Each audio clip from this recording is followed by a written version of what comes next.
নমস্কার, সুস্মিতার কিচেনে সবাইকে স্বাগত। আজকের রেসিপি পনির দিয়ে ঝিঙে। তো প্রথমে পনিরগুলো তেলের উপরে ভেজে নেব লবণ একটু হলুদ দিয়ে। এখানে কড়াই গরম করতে বসিয়ে দিয়েছি। এখানে তেল দিয়েছি, তেলটা গরম হয়ে গেছে। এর মধ্যে দিয়ে দেবো পনিরগুলো অল্প অল্প করে ছাড়াবো। পনিরগুলো এরকম ভাজা হয়ে গেছে, এবার তুলে নেব। ঠিক করে এবং পনিরগুলো কেটে নেবেন। নিরামিষ রান্না এটা, সম্পূর্ণ দেখতে থাকুন। তো এই পনিরগুলো ভাজা হয়ে গেছে, তুলে নেব। উল্টে পাল্টে আমি তুলে নেব একটা পাত্রে।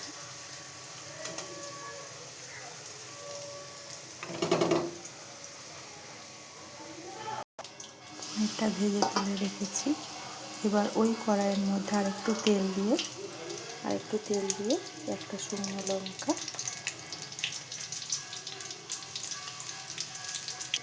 অল্প একটু জিরে ফোড়ন দিয়ে, গোটা জিরে নাড়াচাড়া করব।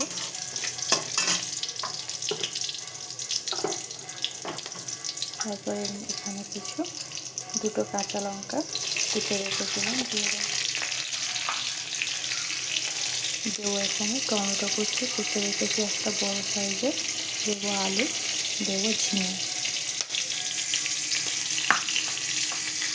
টমেটোটা দেবো এবার দিয়ে ভালো করে নাড়াচাড়া করে নেব।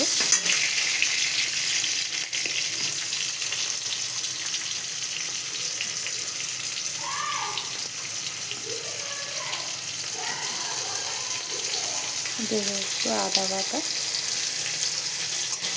দিয়ে কষাবো ভালো করে। এবার আলু দিয়ে ভেজে নেব।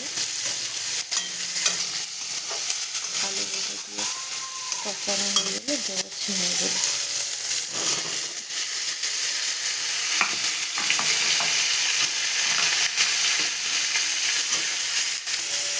ঝিঙে আলু টমেটো দিয়ে কষানো হয়ে গেলে দেবো অল্প সামান্য